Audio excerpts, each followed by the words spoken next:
The Galactic Assembly Hall was a marvel of engineering, an orbiting structure carved into the heart of a dead neutron star, with chambers that defied gravity, time, and even logic. Over 500 species had gathered to witness the arrival of humanity's representative. The reason? War. The Zelzon Dominion had launched a surprise attack on a remote Terran colony, annihilating it in seconds. Their demand had been simple: surrender Earth or face extinction. The Assembly convened to mediate. Every species expected humanity to arrive with a massive fleet, flags of diplomacy in one hand and desperation in the other. Instead, they sent one ship, not a fleet, not an armada, one. Whispers buzzed through the chamber. The Hurrit ambassador clicked his mandibles. Arrogant mammals, he hissed.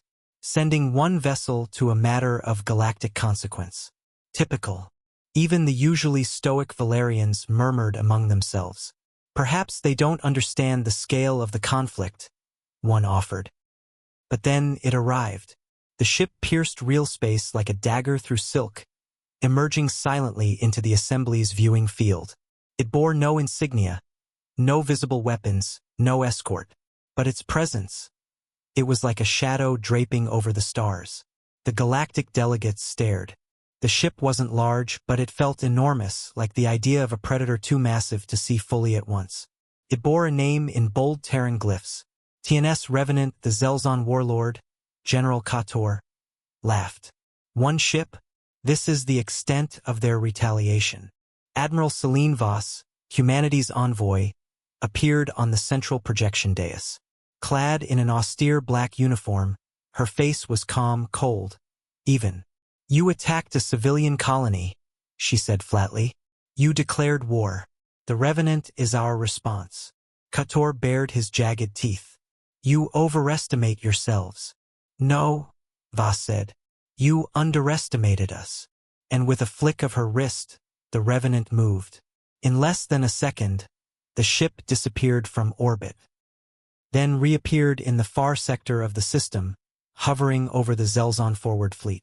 The live feed from Assembly satellites showed the massive Dominion fleet, hundreds of ships, attempting to raise shields. They were too slow. From the Revenant's hull, no weapons visibly fired.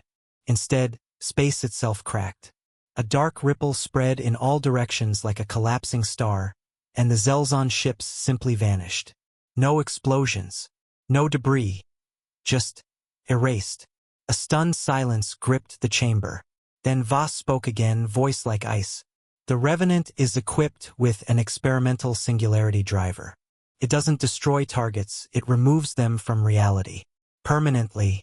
We used it once and only once before placing the technology under lockdown. A trembling Zhkali representative asked, "Why bring it now?" Voss looked directly into the Assembly's central eye sensor. Because the galaxy asked why humanity sent just one ship. She turned toward Kator, now visibly panicking. And now you see why. In a last-ditch move, the Zelzon warlord roared an order. Somewhere across the system, a hidden battleship emerged from a cloaked field, launching a barrage of quantum-tipped missiles at the Revenant. The Assembly gasped, but the Revenant did not move. Instead, time around the missiles slowed to a crawl, then stopped. A voice came through the Assembly's network, calm and synthetic. Temporal incursion detected. Threat neutralized. The missiles reversed mid-flight. Then, still suspended in frozen time, they returned to their source ship and exploded. The Zelzon vessel vaporized. The chamber was dead silent. Voss's expression never changed. This demonstration is not a threat. It is a warning. Earth desires peace. But if you drag us into your wars, understand we will not fight like you. We will not bleed for every inch. We will end you in one breath. One of the elder delegates, a four-eyed being from the Methari Concord, finally spoke. What, is the Revenant truly?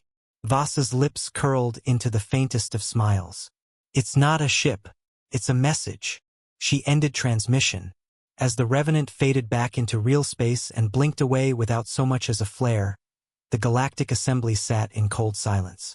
The war was over before it began. The Zelzon signed unconditional surrender within the hour.